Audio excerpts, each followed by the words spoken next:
Good morning dear students. Gayatri Vidya Mandir उच्च माध्यमिक विद्यालय सांसों के यूट्यूब चैनल पर आप सभी का पुनः हार्दिक स्वागत है। आज हम 12वीं क्लास एग्रीकल्चर केमिस्ट्री का 11वां पाठ डिस्कस करने जा रहे हैं, जो आपका टॉपिक दे रखा है जैविक खाद एवं जैव उर्वरक। इस पाठ पर आधारित आज अपना वीडियो लेक्चर तीसरा है, जिसमें आप देखोगे कंपोस्ट खाद किस प्रकार से जनरेट की जाती है, क्या प्रोसेस होता है और इसको बनाने की क्या क्या विधियाँ किस प्रकार से प्रयोग की जा रही है। तो काफ़ी चीज़ों को इसमें अपन स्टडी करेंगे। कल वाले वीडियो लेक्चर में आपने देखा था गोबर खाद के बारे में। गोबर खाद जनरली आप जानते भी हैं कि जीव जंतुओं द्वारा अपशिष्ट पदार्थ तथा उनकी बिसावनी तथा सारे वारे को आप यूज करते हुए उसको बनाए जाते हैं और उसको अपघटन करने के अलग अलग तरीके और फिर बाद में पूर्ण रूप से गोबर खाद होती है, जो एकदम शुद्ध अवस्था में पूर्ण रूप से परिपक्व गोबर खाद की विशेषता होती है कि वो किस अवस्था में होती है कि हल्के भूरे रंग की हो जाती है तथा दुर्गंध रहित हो जाती है, उसमें से किसी प्रकार की गंध नहीं आती। तब अपन कह सकते हैं कि वो क्या गोबर खाद पूर्ण रूप से परिपक्व है और उसका अपन उपयोग कर सकते हैं। तो नॉर्मली आज देखने जा रहे हैं कंपोस्टिंग खाद। तो ये क्या प्रोसेस होता है, देखिए इसके बारे में। कंपोस्ट खाद एक जैव रासायनिक क्रिया है। कंपोस्ट एक प्रकार की जैव रासायनिक क्रिया है। क्या है? जैव रासायनिक क्रिया है, मतलब सूक्ष्म जीवों पर आधारित एक क्रिया बताई जा रही है।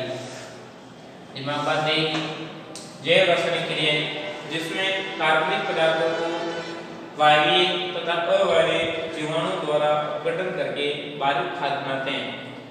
कार्बनिक पदार्थ में उनका जीवाणु भी कैसे वायवीय तथा अवायवीय जीवाणु द्वारा अपघटन करके बारीक खाद बनाते हैं। जीवाणु द्वारा यहाँ पे मैंने निकाल लिया, जीवाणु द्वारा अपघटन करके बारीक खाद बनाते हैं। ये पूर्ण रूप से सड़ा हुआ कार्बनिक पदार्थ ही क्या कहलाता है? आपके कंपोस्ट खाद कहलाता है। सिंपल सा प्रोसेस कि आप देखते हैं जितने भी प्रकार के कार्बनिक पदार्थ होते हैं, जीव जंतु तथा पेड़ पौधों के अवशेष या अलग अलग प्रकार के बैक्टीरिया से निकलने वाला हानिकारक पदार्थ जो कार्बनिक पदार्थ है, उनको वायवीय तथा अवायवीय सूक्ष्म जीवों द्वारा उनका क्या किया जाता है? अपघटन किया जाता है। अपघटन करके बारीक छोटे छोटे अवयव क्या किया जाता है? तोड़ दिया जाता है और तोड़ने के बाद में जो बनने वाली खाद होती है वो आपकी क्या कहलाएगी? कंपोस्ट खाद कहलाती है। दिमाग बात रही। जनरली हम देखते हैं भारत में कंपोस्ट खाद बनाने के लिए मुख्य रूप से दो प्रकार के प्रोसेस अपनाए जाते हैं, या भारत में कंपोस्ट खाद मुख्यतः दो प्रकार से तैयार करते हैं। एक प्रोसेस बता रखा है फॉर्म अवशिष्टों से तैयार करना, दूसरा क्षय और कस्बों से अवशिष्टों से तैयार करना। एक तो फॉर्म का मतलब अपने खेत से निकलने वाला कचरा वचरा है, उसको अवशिष्ट पदार्थों को अपन काम किस प्रकार से सड़ा गला कर तैयार कर सकते हैं। दूसरा शहर और कस्बे के अवशिष्ट पदार्थों से भी तैयार अपन कर सकते हैं। बेसिकली फॉर्म के अंतर्गत आप क्या आते हैं? फॉर्म के अंतर्गत जैसे इसमें खरपतवार, फसल अवशेष, पशुओं का बसा हुआ सारा, पेड़ पौधों की पत्तियां आदि काम में ली जाती है। इसमें आप देखते हो फॉर्म मतलब कुल मिला के फॉर्म से संबंधित, खेती से संबंधित, खेती में कौन क्या काम आ सकते? जीव जंतु तथा फसल से संबंधित या पेड़ पौधों से संबंधित पर आधारित एक घटना बताई जा रही है। इसमें देखते हैं खरपतवार है, जीव जंतुओं के खाने के बाद में अपशिष्ट बचा हुआ सारा है, या आप देखते हैं कि डायरेक्ट कई प्रकार के पेड़ पौधों की पत्तियां, जैसे पतझड़ में नीम की पत्तियां झड़ती है ना, वो पत्तियां भी एक प्रकार के फॉर्म अवशिष्ट के रूप में कार्य करती है। दूसरा ऑप्शन दे रखा है शहर और कस्बों के अवशिष्ट से भी अपन कंपोस्ट खाद तैयार कर सकते हैं। शहर के अवशिष्ट पदार्थ हम क्या आ सकते हैं? शहर का मल मूत्र, जितने भी प्रकार के शहर में निवास करने वाले लोग, आपको पता है सिस्टमेटिक्स क्या की जाती है? अलग अलग प्रकार की नालियों को जनरेट कर रखी है नगर पालिका व्यवस्था के अनुसार, स्वेजरिंग बनाते नाली बनाते रहते हैं, तो उनके माध्यम से विभिन्न प्रकार का मलमूत्र, कूड़ा करकट, तथा अन्य कार्बनिक कचरा भी डायरेक्ट इनडायरेक्ट इसमें डाला जाता है और सारे मटेरियल को अपन क्या करते हैं, पैक करके कंपोस्ट खाद तैयार करने के लिए भेज दें। अब जनरली अपन देखते हैं कंपोस्ट खाद बनाने की विधियाँ कितनी हैं। तो विधियाँ आपके दे रखी, इंदौर विधि, बेंगलोर विधि, नोडापे विधि। तो ये 3 विधियाँ आपके दे रखी है, परंतु आपके सिलेबस में मेंशन बता रखी है वो कौन सी है, नोडापे विधि को अपन विस्तार से स्टडी करेंगे। तो देखिए कंपोस्ट खाद बनाने की विधियाँ मुख्यतः कितनी है, आप देखते हैं कंपोस्ट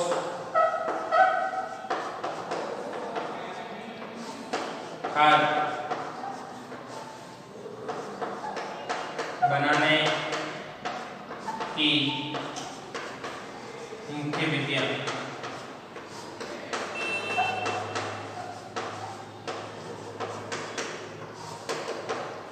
देखते हैं, तो एक तो है इंदौर विधि,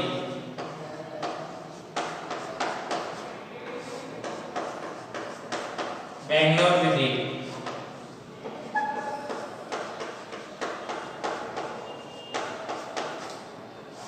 विधि, और तीसरी है नोडापे विधि। तो आपके सिलेबस में मेंशन कर रखी है वो नोडापे विधि को मेंशन कर रखा है, इसकी अपन विस्तार प्रोसेस भी करेंगे। इस विधि से किस प्रकार से कंपोस्ट की खाद तैयार की जाती है इसको अपन एक चीज को व्यवस्थित स्टडी करने जा रहे हैं। तो जो मैटर आपके सामने अपडेट करवा रखा है उसका पहले एक बार स्क्रीनशॉट ले लीजिए, फिर बाद में मैटर को रख करते हुए अपन आगे बढ़ते हैं और इसके बारे में नोडापे विधि के बारे में विस्तार प्रोसेस स्टडी करेंगे। तो एक बार पुनः मैं दर्शा देता हूँ जो आपके सामने मैटर अपडेट है। देखिए कंपोस्ट खाद एक जैव रासायनिक अभिक्रिया है जिसमें कार्बनिक पदार्थों का वायवीय तथा अवायवीय जीवाणु द्वारा अपघटन करके बारीक खाद बनाते हैं। ये पूर्ण सड़ा हुआ कार्बनिक पदार्थ कंपोस्ट खाद कहलाता है।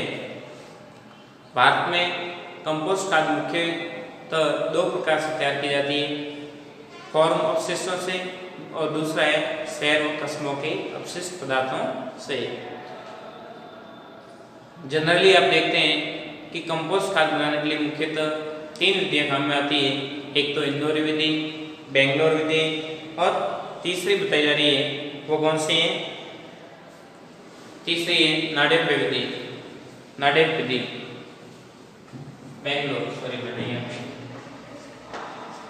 बेंगलोर विधि। तो देखिए आपने स्क्रीनशॉट ले लिया होगा, आगे अपन देख रहे हैं नोडापे विधि की स्टडी करने जा रहे हैं। देखिए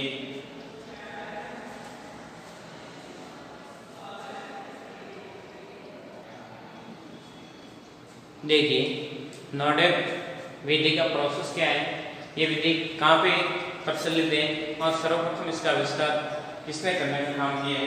तो इसके बारे में बेसिकली आपको ध्यान रहे कि नोडापे विधि महाराष्ट्र के कक्षक एक नोडापे काका द्वारा विकसित की गई। ये मतलब ज्यादातर प्रचलित शुरुआत इसकी कहाँ पे हुई, महाराष्ट्र।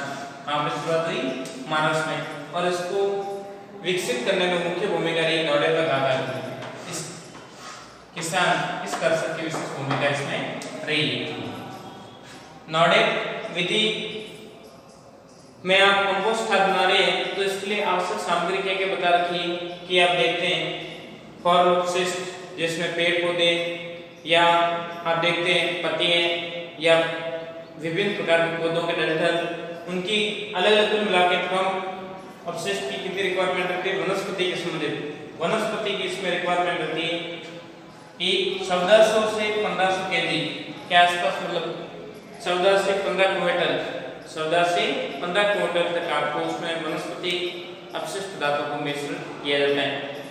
गोबर 90 से 100 केजी के आसपास, लगभग 1 क्विंटल के आसपास उसमें क्या मिलाते हैं, गोबर मिलाते हैं।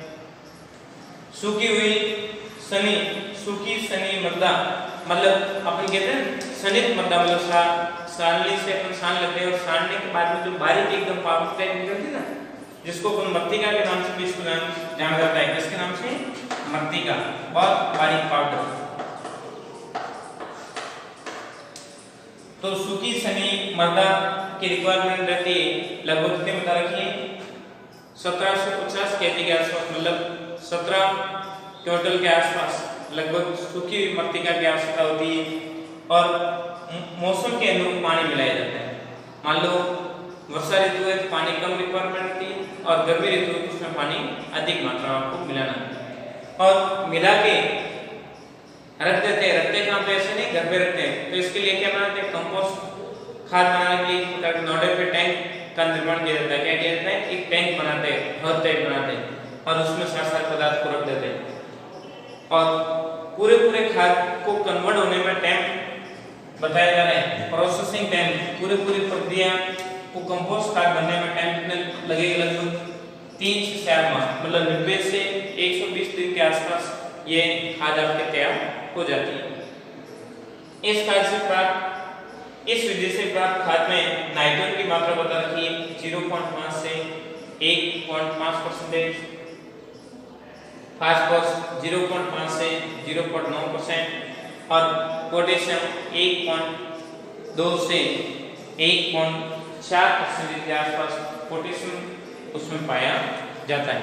अब इस विधि को बनाने के लिए कंपोस्ट नॉडेप कंपोस्ट टैंक बनाया जाता है और टैंक का आकार क्या बता रखा है, लंबाई दे रखी है 10 मीटर, चौड़ाई 6 मीटर और ऊंचाई दे रखी है 3 फीट।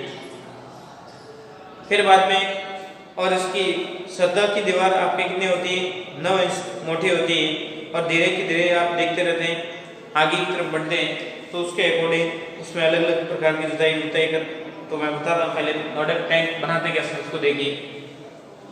नॉडेप टैंक बनाने जा रहे हैं तो देखिए इधर मैं बना रहा हूँ।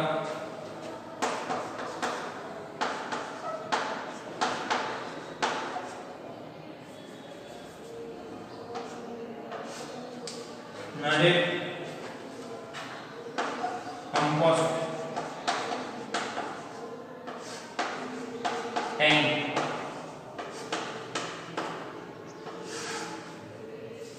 तो पहले तो इसका माप आपको ध्यान दें, नाप कितना दे रखा है, देखिए लंबाई तो होगी आपके 10 मीटर के करीबन लंबा होना चाहिए, चौड़ाई है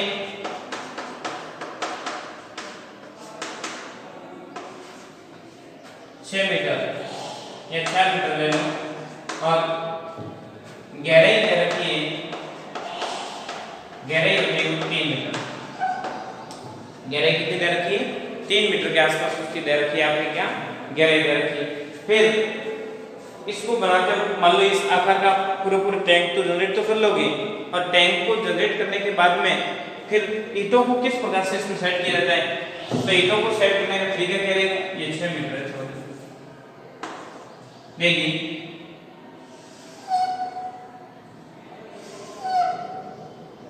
तो ये सतह की दीवार होती है, उसकी शुरुआती ये हाइट होती है, मतलब दीवार बताई जा रही है वो कितनी मोटी है, 9 इंच की मोटी दीवार बना रहे हैं, 9 इंच से मोटी दीवार बना, जैसे ये अपनी बन रखी दीवार तो इसकी हाइट 9 इंच से बना के वैसे इसकी भी क्या बनाएंगे, 9 इंच की दीवार बनाते हैं दोनों साइड में। फिर बाद में आप देखोगे धीरे इसमें क्या देखते हैं, ईंटों को ऐसे जमा दोगे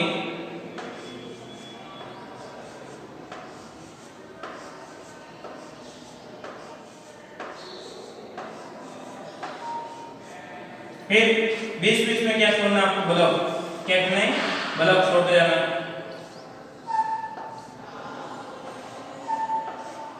ब्लॉक क्यों छोड़ते हैं, क्योंकि हवा का आवागमन इसमें बना रहे। इस प्रकार से क्या छोड़ोगे ब्लॉक, वापस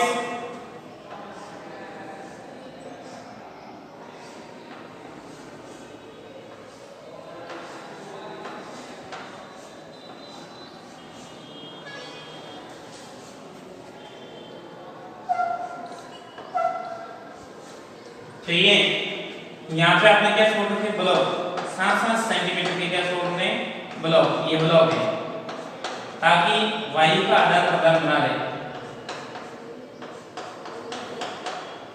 जमीन के अंदर जैसे आप गहराई में जाओगे तो धीरे धीरे आपको ईंटें इस प्रकार से लगानी, एक ब्लॉक एक ईंट ब्लॉक ईंट, तो इस प्रकार से आपको क्रमबद्ध रूप से बनाना, जैसे जालीनुमा पूरा पार्टीशन जनरेट करते हैं। क्यों करते हैं ऐसे? ताकि हवा का आदान प्रदान बना रहे और मिट्टी में आवश्यकता के अनुसार पानी का अवशोषण होता रहे। सारी प्रक्रिया काफी चीजों को ध्यान में रखते हुए क्या बनाते हैं, ब्लॉक बनाए जाते हैं। और पूरा सिस्टमेटिक एक हॉल का हॉल पूरे एक हॉल का हॉल क्या बना, जमीन के अंदर बना देते हैं। फिर उसमें सारे मटेरियल डाल देते हैं, पानी वानी मिला के मौसम के अनुरूप पानी भी मिला देते हैं। मान लो वर्षा ऋतु है पानी की कम आवश्यकता होती, गर्मी ऋतु पानी की अधिक आवश्यकता होती, मौसम के अनुरूप पानी मिला के पूरे टैंक को क्या करते हैं, भर देते हैं। अब ये टैंक में मटेरियल भरने का तरीका क्या रहेगा, इसकी अलग अलग क्या बनाते हैं अपन, टैंक भरने की भी मेथड है। टैंक भरना डायरेक्ट ऐसा नहीं सारे एक साथ अंदर डाल दोगे, नहीं ऐसा नहीं। तो उसके लिए भी उन्होंने क्या बताया, एक प्रकार का सिस्टम बताया, एक सिस्टम के अनुरूप टैंक को भर के तैयार किया जाता है। देखिए टैंक के बारे में बेसिक इंफॉर्मेशन बता रहा हूं मैं। देखिए ईंटों तथा पत्थरों से जमीन के ऊपर टैंक तैयार किया जाता है। टैंक का आकार आयताकार, जिसकी लंबाई 10 मीटर, चौड़ाई 6 मीटर और ऊंचाई दे रखी है वो 3 फीट बताई गई रही।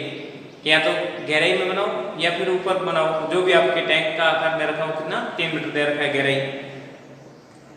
सतह तक मोटी दीवार कितने इंच से होनी चाहिए, 9 इंच से मोटी दीवार बताई गई। और ईंटों की जुड़ाई मिट्टी से करते हैं। जितने भी प्रकार की ईंटें आप लगा रहे हैं उनको जॉइंट करने के लिए इसमें बीच में क्या डालोगे, मिट्टी डालोगे। ऐसा नहीं कि आप सीमेंट से ईंटों को जोड़ देते हैं, सीमेंट से नहीं, मिट्टी से। कुल मिला के गाँव में कच्चा घर नहीं बनता था, तो वैसे सेम टू सेम सिस्टम कच्चे घर का निर्माण करना है। फिर टैंक के ऊपरी ईंटें सीमेंट से भी जोड़ सकते हैं। टैंक ऊपर की सतह पर आप देखिए लास्ट में सोर्स, वहां पे आप टैंक की सतह पर आप ईंटों को सीमेंट से भी जोड़ सकते हैं। धीरे धीरे वायु के आवागमन करने के लिए इसमें 7 इंच चौड़े क्या डाले जाते हैं, छोटे छोटे छिद्र ब्लॉक बनाए जाते हैं। मैंने जैसे बनाए वैसे वैसे इसमें क्या छोड़ते हैं, ब्लॉक छोड़े जाते हैं। ईंटों की 2 परतों पर तीसरी परत को जोड़ते समय प्रत्येक जुड़ाई के बाद में मान लो 2 परतें बनने के बाद में ब्लॉक छोड़े जाते हैं। ये प्रक्रिया बार बार दोहराते रहते हैं, ब्लॉक छोड़ते हैं, 2 परत बनाते हैं, वापस ब्लॉक छोड़ते हैं, तो ये प्रोसेस देखने को मिलता रहता है। इस प्रकार से एकांत क्रम में ब्लॉक तथा परतें एक दूसरे रूपांतरित रूप से जुड़ी हुई रहती हैं। एक के ऊपर दूसरा छिद्र नहीं आए, ये भी ध्यान दें, छिद्र के ऊपर छिद्र नहीं आना चाहिए। ऐसा नहीं कि ऊपर छिद्र और नीचे भी छिद्र आ जाए, नहीं। तो जैसे आपने 2 मान लो परतें आपने बना दी, 2 परतों की मान लो ईंटें बना दी, ये लगा दी सपोज।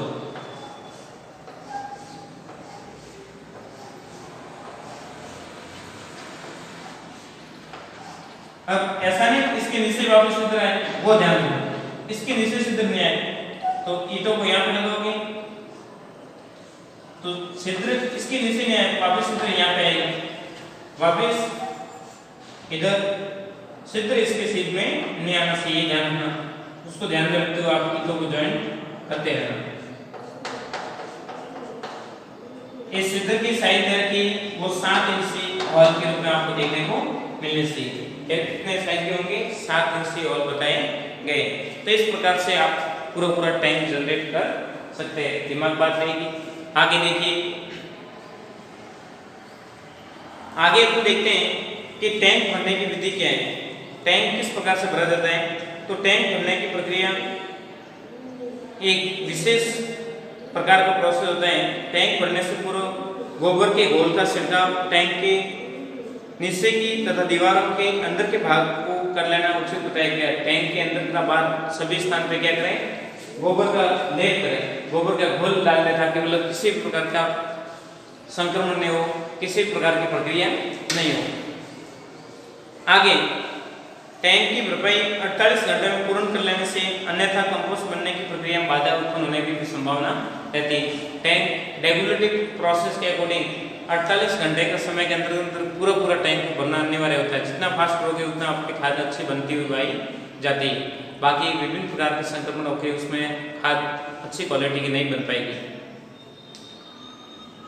प्रथम परत वनस्पतिक पदार्थों की, द्वितीय परत गोबर घोल की, तीसरी परत साफ सूखी मिट्टी की आप परत डालते हैं, इसमें टैंक होते हैं ना, तो इसका प्रोसेस होता है कि सबसे पहले किसको डालोगे, सबसे पहले डालना आपको वनस्पति डंठल, इसको डालोगे सबसे पहले, इसको प्रथम परत में, फिर बाद में द्वितीय परत में गोबर, ये द्वितीय, ये परतें बनानी है, सब पूरी क्या बनानी, परतें। और तीसरी परत किसकी बनाओगे, तीसरी परत वापस बनाओगे सूखी हुई मृदा की,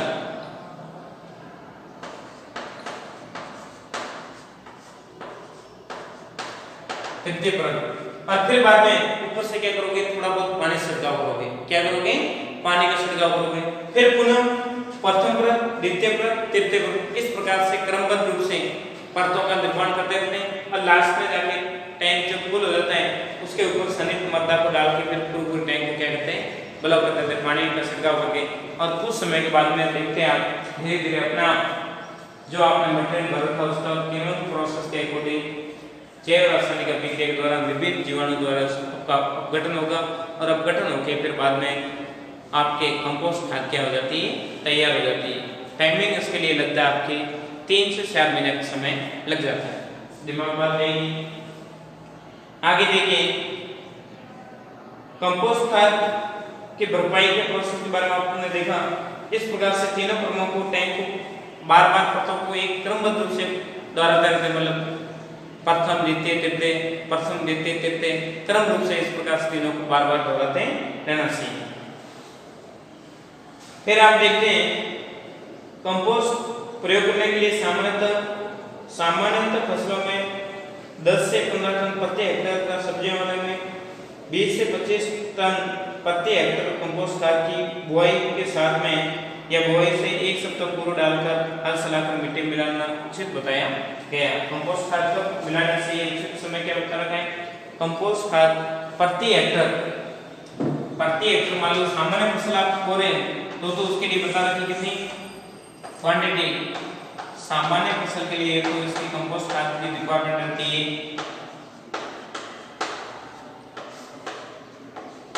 10 से 15 टन प्रति हेक्टेयर के साथ डाल दो। या फिर सब्जी तथा फलों के लिए आप काम ले रहे हो तो उसके लिए विशेष कंडीशन आप कितने डालोगे, 20 से 25 टन, ये ध्यान दें, प्रति हेक्टेयर डालना उचित बताया गया। डालने का समय क्या रहेगा, बुआई से 1 या 2 सप्ताह पूर्व, बुआई से 1 या 2 सप्ताह पूर्व इसको डाल दें, और फिर बाद में उसमें हल चला के मिट्टी में अच्छी तरह से मिला देना चाहिए। तो ये था प्रोसेस आपके नॉपेट विधि को आपने विस्तार प्रोसेस किया, और सारा प्रोसेस इसके अंदर पढ़ाया हमने, कंपोस्ट खाद बनाने की विधि को विस्तार प्रोसेस दी की। अगले वीडियो लेक्चर में आप देखोगे वो आपके सामने आएगा क्या कि वर्मी कंपोस्ट खाद किस प्रकार से तैयार की जाती है, क्या प्रोसेस रहता है, तो उसको अपन अगले वीडियो लेक्चर में इसका प्रोसेस दी करेंगे। तो ये था आज के आपके कंपोस्ट खाद तैयार करने का प्रोसेस, कंपोस्ट खाद के बारे में आपने स्टडी की, और उसमें आपके कंपोस्ट खाद में विशेष इंपॉर्टेंट बात आ रही है, नॉडेप विधि इंपॉर्टेंट है, कई बार एग्जाम में आपको पूछी गई। तो व्यवस्थित से समझें, जो भी मैटर आपको बताया जा रहा है उसको समझें, साथ साथ नोट्स बनाते रहें, और किसी प्रकार का कंफ्यूजन हो, डाउट हो तो डायरेक्ट इनडायरेक्ट जो आपको किताब PDF भेजी जा रही है उसकी स्टडी करते रहे साथ साथ में, ताकि आपका कंफ्यूजन बहुत दूर हो सके। और फिर भी है कंफ्यूजन तो डायरेक्ट इनडायरेक्ट फोन करके पूछ के उससे समस्या समाधान कर सकते हैं। इंपॉर्टेंट बात ये कि गायत्री विद्या मंदिर यूट्यूब चैनल को आपने अभी तक सब्सक्राइब नहीं किया, सब्सक्राइब करें, लाइक करें, ताकि अपलोड होने वाले नए वीडियो थोड़ा नया नोटिफिकेशन आपको मिलता रहेगा, ताकि आपकी पढ़ाई कंटिन्यू बनी रहे, घर पर सुरक्षित अपना काम करते रहें। थैंक यू, धन्यवाद सो मच।